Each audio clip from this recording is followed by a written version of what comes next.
देश भर विच होली का त्यौहार बहुत ही धूमधाम नाल मनाया जाता है, जिसनूं रंगां दा त्यौहार भी मन्निया जाता है। ਅਤੇ ਹੋਲਿਕਾ पूजन तो बाद धूमधाम नाल मनाए जाते इस त्यौहार च एक दूजे नूं रंग लगा खुशियां साझियां कीतियां जांदियां ने ते कहंदे ने कि जेकर कोई रुसिया होवे तां उस नूं रंग लगा के इस दिन सारे गिले शिकवे दूर कीते जांदे ने ते दुश्मन भी दोस्त बन जांदे ने।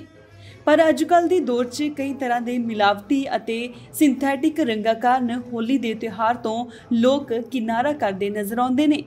पर फरीदकोट के बालाजी संघ वालों नवेकला उपराला करते हुए एक समागम तहत फुल्लां दी होली मनाई अते नाल ही कृष्ण भजना ते श्रद्धालु खूब झूमे। इस समागम च परिवारां नाल भगत शामिल होए अते मिल के इस त्यौहार दीआं खुशियां सांझियां कीतियां अते इन्हां खुशियां विच मुख मंत्री पंजाब कैप्टन अमरिंदर सिंह दे OSD संदीप सिंह सनी बराड़ भी अपने परिवार समेत शामिल होए। इस वक्त श्रद्धालु अते बालाजी संघ के मैंबरां ने दस्सिया कि वृंदावन की तर्ज ते अज होली का त्यौहार धार्मिक भजन गा के फुल्लां नाल मनाया गया, क्योंकि अजकल बाजारां विच कैमिकल युक्त रंगां कारण कई तरह दीआं चमड़ी दीआं बीमारियां लगण दा डर रहिंदा है, जिस दे चलदे सिर्फ फुल्लां दी ही होली मनाई गई अते नाल ही कोरोना बीमारी तो बचाव के उपराले भी कीते गए।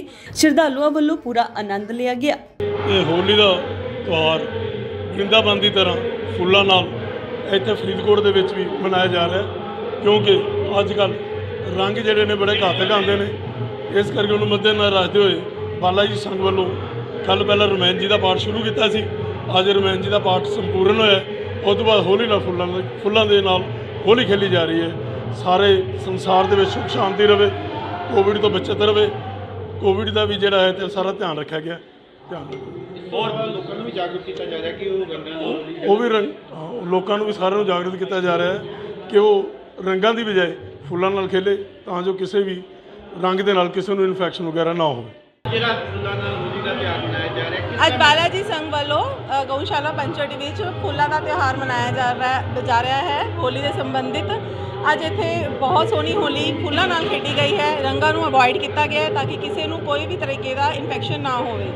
कोविड नूं भी ध्यान रखते हुए इत्थे सारा कुछ बहुत तरीके नाल किया जा रहा है ते सारे लोगों को पूरे इंस्ट्रक्शंस भी दी गई ने कि सारे होली ना फुल्लां वाली सिर्फ होली खेडणगे, कोई रंगा वाली होली भी नहीं खेडूगा तो आपकी समाजिक दूरी भी बनाए रखेंगे सारे जने। तो इत्थे लोगों ने आके बहुत ज़्यादा इंजॉय करते पे ने, क्योंकि साल भर बाद ये त्यौहार कोई इकट्ठा हो रहा है। सारे जने लोगों ने इस चीज़ के बीच बहुत ज़्यादा मज़ा लिता है। सारे बहुत खुशी होकर इस फंक्शन को इंजॉय कर रहे हैं। इस समागम च शिरकत करन पहुंचे OSD सनी बराड़ ने जिथे खुशी का प्रगटावा किया, नाल ही देशवासियों नूं भी इस पवित्र दिवस ते वधाइयां दिंदियां कोरोना महामारी के चलते सरकार दीआं हिदायतां दी पालना करन दी भी अपील की। होली दे पर्व ते शिरकत कीती है, किस तरह महसूस कर रहे और की संदेश देना चाहते? हाँ, बहुत पवित्र त्यौहार है। इस दे विच देखो अज बड़ा गुरु महाराज के चरणों के सब ने आपकी आराधना की है, फुल्लां की होली मनाई गई है। बहुत सच्चे श्रद्धा के नाल लोगों ने इस पवित्र त्यौहार को मनाया है। परमात्मा सब की मनोकामना पूरियां करे। इस त्यौहार के नाल आपां नूं जो कोविड के नाल रिलेटेड आपां नूं सावधानी उन्होंने भी ध्यान रखना चाहिए। परमात्मा तुहाडी सब की मनोकामना पूरी करे। गुरु के महाराज के दर्शन किए हैं, सच्चे पातशाह चढ़दियां कला बख्शे सब। फरीदकोट तो Gagandeep Singh, indoors TV, Australia.